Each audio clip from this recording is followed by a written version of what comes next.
প্রথম ভোট দিয়েছিলাম আর এখন অনেক ডিফারেন্ট। আগে যেরকম ভোট কেন্দ্রে গেলে মানে প্রত্যেকটা দলের লোক এসে ভিড় করতো, আমাদেরকে ভোট দিয়েন, আমাদেরকে ভোট দিয়েন, এই যে ব্যাপারটা ছিল, এবং পুলিং অফিসারদের কাছাকাছি পর্যন্ত বিভিন্ন দলের লোকগুলি যে দাঁড়িয়ে থাকতো, দেখতো কাকে ভোট দিচ্ছে না দিচ্ছে, এই স্বাধীনতাটা ছিল না। বাট এখন যে ভোট কেন্দ্রে দেখলাম, মানে আমি আগেই বললাম যে এত সুন্দর শৃঙ্খলাভাবে ভোট হচ্ছে, পুলিং অফিসার এবং যারা নিরাপত্তার দায়িত্বে আছেন তারা ছাড়া কেউই নেই ওখানে, শুধু ভোটার যাচ্ছেন, সুন্দরভাবে ভোট দিয়ে চলে যাচ্ছে।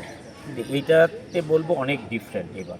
নায়াসিনামাইড ও স্যালিসাইলিক সমৃদ্ধ লিলি ফেস ওয়াশ যা ফেসের ডেড স্কিন সেল দূর করে দেয় দ্বিগুণ ফাস্টার ব্রাইটেনিং। তরুণ প্রজন্মকে নিয়ে এটাই বলবো, সবাই ভোট দিবে, যে যোগ্য প্রার্থী তাকেই ভোট দিবে, ক্যান্ডিডেট দেখে ভোট দিবে, দল দেখে নয় যে আমি এই দলের ভোটার, আমি ওই দলের ভোটার, এগুলি দেখার এখন সময় নেই।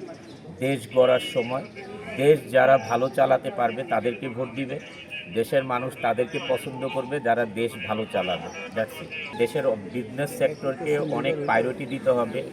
আমরা দেখেছি বিজনেস সেক্টরকে প্রায়োরিটি না দিয়ে অন্য অন্য সেক্টরকে বেশি প্রায়োরিটি দেওয়া হয়। এগুলির থেকে বেরিয়ে আসতে হবে। দেশ, আপনার পকেটে যদি টাকা থাকে, আপনি বাজারে গিয়ে 10 টাকারটা 12 টাকা দিয়ে কিনতে পারবেন। আপনার পকেটে টাকাই নাই, 10 টাকার 8 টাকা দিয়ে কিনবেন কীভাবে আপনি? এই জন্যে আমাদের প্রত্যাশা হচ্ছে দেশের অর্থনীতি ভালো চালাতে হলে দেশের পরিস্থিতি ভালো রাখতে হবে। মানে দেশের যে আইন শৃঙ্খলা বাহিনী, এগুলো কঠোর হতে হবে। যে কেউ এসে রাস্তায় বসে যাবে, রাস্তা বন্ধ, এই বন্ধ, সেই বন্ধ, এগুলির থেকে আমাদের বেরিয়ে আসতে হবে। আর দেশের শৃঙ্খলা বজায় রাখতে হলে যারা পলিটিক্যাল পাওয়ারে যাবেন তারা যে ভুলে না যান। মানে ভোটের আগে যেইভাবে মানুষের দরজায় দরজায় গিয়েছেন তারা ভোট চাওয়ার জন্যে, এবং ভোটের পরে যে দরজায় দরজায় না গিয়েও তারা যে একটা কমিটি গঠন করেন, এলাকা ভিত্তিক কমিটি গঠন করতে হবে যে তাদের সমস্যা কী এলাকাতে, কোনো ধরনের চাঁদাবাজি, লুটতারাজ, মেয়েদেরকে ডিস্টার্ব করার লোক আছে কি না।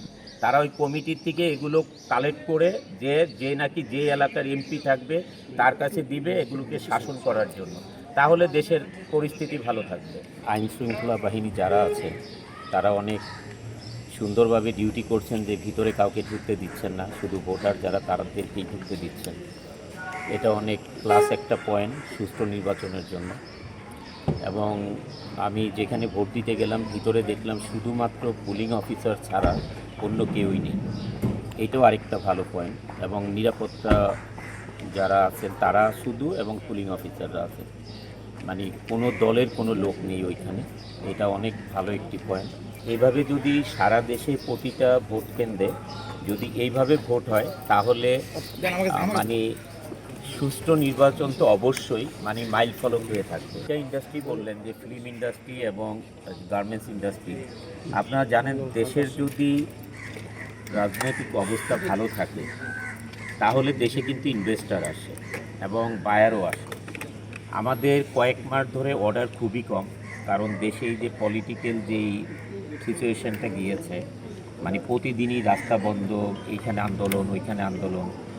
মানে আপনি দেখবেন ইউরোপিয়ান ইউনিয়ন এবং আমেরিকা থেকে, কানাডা থেকে, ইউএসএ থেকে, ইউকে থেকে অনেক কম ভিজিটার আসছে বাংলাদেশ। ইভেন তো আমাদের বায়াররাই ভিজিট ক্যান্সেল করেছে যে না, আপনাদের দেশে অনেক প্রবলেম চলছে, এখন যাওয়া যাবে না। আপনারা জানেন যে ডিসেম্বরে আমাদের এক্সপোর্ট 14.25% কমে গিয়েছে।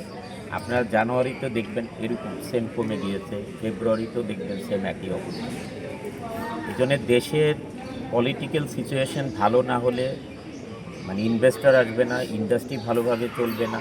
এটা হচ্ছে আমার ব্যবসার কথা বললাম। আর যদি ইন্ডাস্ট্রি ভালো না চলে, ব্যবসা ভালো না চলে, তাহলে কিন্তু দেশের অর্থনীতি বসে যাবে। আর সিনেমা ইন্ডাস্ট্রির কথা, সেটা হচ্ছে হলো যে দেশের পরিস্থিতি যদি ভালো থাকে আগের মতো, তাহলে 12 মাসেই ছবি রিলিজ হবে। এখন তো জানেন যে ঈদের জন্য 2-1টা ছবি বানানো হয়, এছাড়া সারা মাসে সব কিছুর উপর নির্ভর করে হচ্ছে দেশের অর্থনীতির উপরে। মানুষের পকেটে যখন টাকা থাকবে তখন সে মানে তার দৈনন্দিন খরচের পরে যে এক্সট্রা থাকবে সেটা দিয়েই তো বিনোদনে যাবে।